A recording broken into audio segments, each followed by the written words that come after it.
بسم الله الرحمن الرحيم. النهارده هنعمل بسكوت ترند يستاهل ياخد يعني بجد جايزة احسن ترند في الموسم. بسكوت حلو قوي بالسوداني، خطير يا جماعة.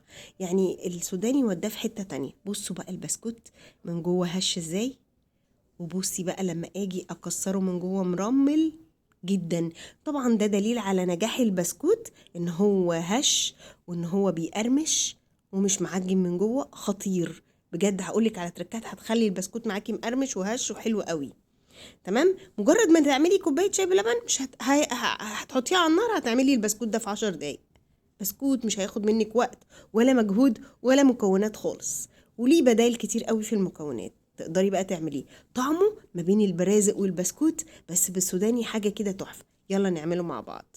أول حاجة في بولة هجيب بيضة وهحط عليها كيس فانيليا، وهنزل عليها بنص كوباية سمنة، ربع كوباية زيت، ونص كوبايه سكر بودر. وممكن تحطي سكر عادي بس تاكدي انه يدوب كويس. بمضرب يدوي، ما حبيتش استخدم مضرب ولا كهرباء ولا حبيت استخدم خلاط. حاجه سهله كده وبسيطه بايدي كده. خلاص كده قلبته، بس خلاص اتاكد ان هو داب. طبعا السكر بودر فداب. حط بقى ايه، انا عايزه كوبايتين دقيق. حطيت اول كوبايه ومعلقه ممسوحه بيكنج باودر وذره ملح، وقلبت. طبعا متفقين البسكوت ما بيتعجنش، بيتقلبوا بس. تاني كوبايه شلت منها شويه عشان لو احتجتهم، عشان كل دقيق بيختلف على التاني. تمام كده اهو. وبرده قلبت وانا شايله ربع كوبايه. دي بقى كوبايه نشا. تمام كده. والنشا اساسي عندي في كل وصفات البسكوت والبيتيفورات والحاجات دي، لانها بيخليها هشه ودايبه.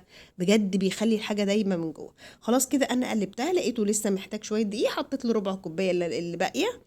مفيش مشكله خالص. وعجنته. لو لقيتيه بيفرول معاكي حطي له شويه لبن. البسكوت لما ما بيبقاش فيه سوائل بيبقى محتاج ما بيشقق. فعشان ما يشققش معاكي حطي له شويه لبن. انا كده مقداره مظبوط جدا. سيبته ارتاح 10 دقايق وبدات بقى اعمل الوصفه اللي انا هحطه عليها. معلقه عسل اسود كبيره، وعليها شويه ميه، واقلب جامد يمتزج مع بعضه. وسوداني مجروش مش مطحون قوي. يعني بصوا في حتت ازاي عشان يبقى طعمه حلو كده، خلي البسكوت يقرقش. طعمه جميل بجد. اعمل بقى كور قد الليمونه بالظبط، واحطها في قلب العسل بتاعي بالميه، وبعدين احطها في قلب السوداني. بس كده عشان ما يشققش منك. لو نشف ابططوه وهو كده. تمام كده اهو. واخليه غرقان سوداني اهو، واحطه بقى في قلب الصينيه بتاعتي ورصص. تمام كده اهو. عملت واحده تاني قد الليمونه. انا بعمل واحده واحده واحطها في قلب السوداني. تمام كده. وبرضو احطها في قلب الصينيه بتاعتي، واكون مولعه الفرن. خلاص. ممكن بقى اعمل كله بحجم الليمونه كده. خلاص كده. وابدا بقى اجيب الخلطه بتاعتي واحط بقى ايه 3 3 او 4 4، واعمل بقى في قلب ال السوداني عشان نخلص. يعني انا بوريكي بس كذا طريقه تعملي بيها بسرعه. تمام كده. خلصت الكميه كلها وانا مولعه الفرن بتاعتي. دخلته قعد ربع ساعه، خرج بالشكل الروعه ده. بجد كان سخن. استنيت اهو لحد بس ما بارد شويه عشان اوريهولك. بصي البسكوت وجماله اهو. بصي بيتكسر ازاي، مش محتاج بقى انك تقعديه ولا بقى مكتوم من جوه وهش ومرمل كده. حاجه كده في منتهى الجمال. بس خلاص انا مش محتاجه بقى غير ان كوبايه شاي.